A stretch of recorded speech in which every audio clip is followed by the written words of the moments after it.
Hi guys! Kababalik ko nga lang yan galing ng school. At pagpunta ko nga ng terrace para kunin si Pocky, natanawan ko nga itong mga nagtatrabaho dito. Alas 8 ngayon ng umaga at nasa 18 degrees lang kami. Feeling ko malakas yung tirik ng araw. Malakas yung hangin kagabi guys. Tingnan nyo naman yung mansion ni Pocky nilipad. Paano naman kasi low quality lang naman yung mga ginamit kong materyales. Bibili sana ako ng malaking kulungan kaso nga lang ayaw ni Amo. Habang inaayos ko nga yung mansion ni Pocky guys, tingnan nyo naman siya. Siya yung aking supervisor for today's video. Kaso nga lang hindi ko alam kung paano ko ito gagawin. Kasi nga feeling ko okay naman yung ginawa ko nung una. Kaso nga lang hindi talaga kinaya sa hangin. Dahil nga akala ko matirik yung araw guys. Ayan, nilabahan ko nga yung higaan ni Pocky kasi nakita ko madumi na. May isang buwan na rin kasi siyang hindi nalalabhan.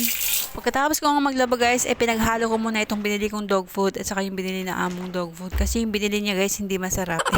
Agoy, parang natikman ko. Bumili ako ng 5 kilo. Kasi nga nag-asa ako sa kanya ng dog food nung isang araw pa. Kaso nga lang delay. At tapos ang tagal dumating, kaya bumili na ako kasi naubusan si Pocky. Tapos kararating lang kanina yung binili ni Amo. Kaya nga naisip ko, imekos-mekos ko na lang sila pareho. Although konti lang naman ang pinapakain ko na sa kanyang dog food kasi more on vegetable na siya. At habang ako nga nagmekos-mekos, tingnan nyo naman si Pocky, sarap buhay. Sana all pahiga-higa lang.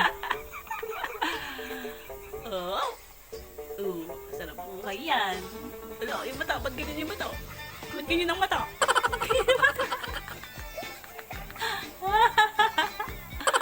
Pagkatapos ka ng 1,000 days na pagmekos-mekos ko ng pagkain ni Pocky guys, ayan, bumaba na kami. Hindi lang pala tao ang pwedeng magbago, pati rin pala yung weather. Kinabahan tuloy ako yan ng sobra kasi nga paano naman matutuyo yung nilaban kong higaan ni Pocky. Ay nako, pinrank ako ng araw na yun. Dapat pala hindi tayo agad-agad naniniwala. Saka obserbahan muna. At dahil nga nag-message sa akin si Amo na uuwi siya para kumain ng tanghalian, kailangan ko nang ibalik si Pocky sa may terrace. At ayan nga guys, ayaw nga niya bumangon. Nakatihaya na naman. Kaya naman sabi ko sa kanya meron siyang pagkain doon, kaya iyan bumangon ka agad. At ayan, nagwiggle-wiggle pa.